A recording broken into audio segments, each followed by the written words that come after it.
So my name is Lotte van Lith, and I'm 36 years old, and I work as a life coach for gifted adolescents and adults and young adults um, since 10 years now, more or less.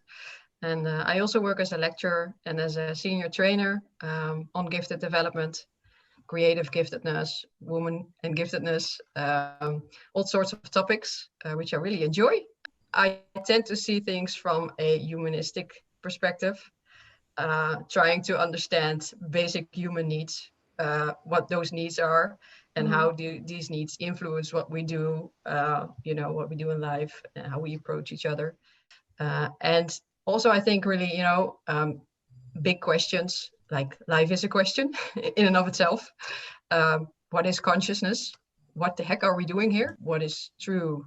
What is the world made of? So I think these kind of abstract questions are my most sort of dominant interest in life. To be a teenager, How do you remember that? yeah. I think on a very personal level, I think the first memories that come up aren't. They feel a bit unsafe, but that has a lot to do with the fact that back home it wasn't really safe in that period. My parents divorced. There were a lot of conflicts before they decided to divorce.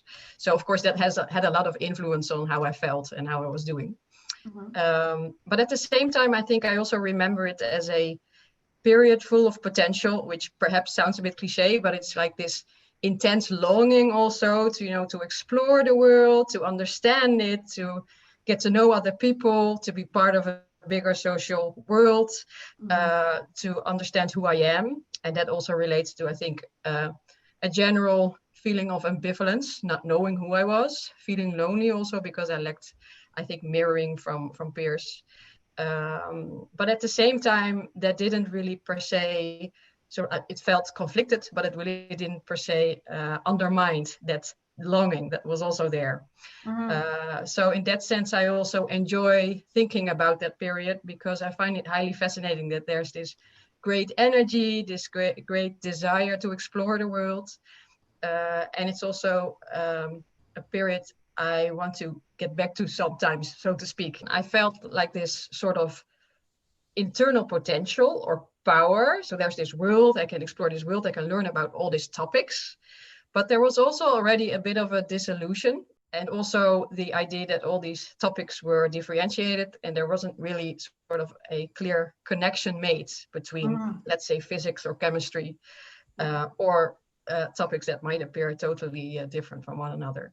And in my mind, I needed that to really learn.